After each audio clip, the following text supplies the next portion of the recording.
বিজেপির পতাকা টাঙানোর অপরাধে দলেরই আইটি সেল ইনচার্জ ষষ্ঠী চরণ দেকে বেধড়ক মারধর করে রক্তাক্ত করে দেওয়ার অভিযোগ উঠেছে তৃণমূল কংগ্রেস আশ্রিত দুষ্কৃতীদের বিরুদ্ধে। ঘটনায় চাঞ্চল্য ছড়িয়েছে বীরভূমের বোলপুরের কঙ্কালীতলা এলাকায়।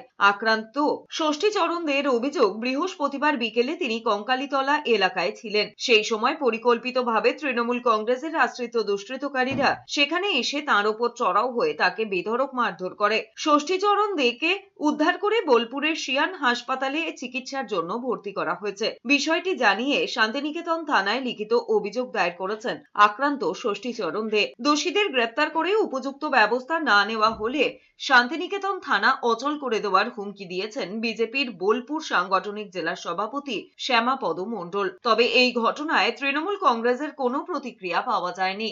গ্রামে বাড়ির ভেতরে ছিলাম না, গ্রামের বাড়িতে থাকি ছিলাম। তখন কিছু ব্যক্তি আসে, মুখে মাস্ক এসে পড়েছিল, এসে খুব একটা মারধর করে। তার মধ্যে আমাদের নাকটা অনেকটাই ঘুষি, সম্ভবত 13টা বাইক ছিল সম্ভবত, ঠিক আছে। তার মধ্যে 20 থেকে 22টা লোক ছিল, এসে দাঁড়ালো হঠাৎ করে, এসে অনেকটা মারধর করে। নাকে আঘাত পড়ে, আমটা হাতি।